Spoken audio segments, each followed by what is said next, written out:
casar. Juan Cruz todos le decían: ¿cuándo te vas a casar?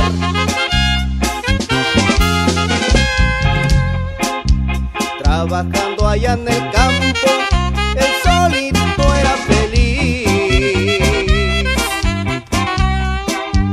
sembrando maíz y frijol pa' poder sobrevivir. Su perro lo acompañaba cuando lo veía salir. Su perro lo acompañaba cuando lo veía salir. En el pueblo se encontraba con sus mejores amigos, se tomaba sus mezcales para no sentir el frío. Le gustaban las barajas, jugarla con sus amigos.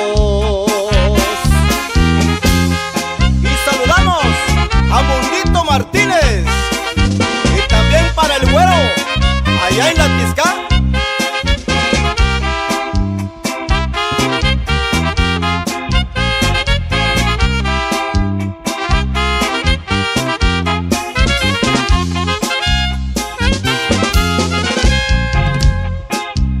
Cuando ya estaba borracho, Juan Cruz se aventaba sus gritos.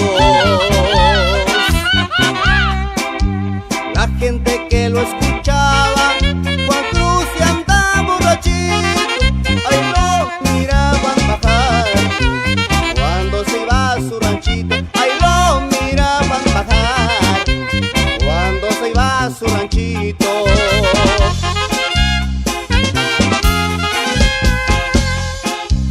A los que lo conocieron saben qué le fue a pasar. Se enfermó de gravedad y no la pudo librar, y por más que le buscaron no acabó la enfermedad. Y por más que le buscaron no acabó la enfermedad.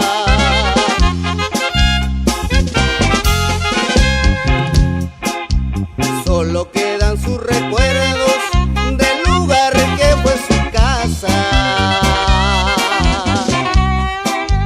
y su rancho en la Tisca. Ahora quedó abandonada y así nos damos cuenta de que la vida es prestada. Y así nos damos cuenta de que la vida es prestada.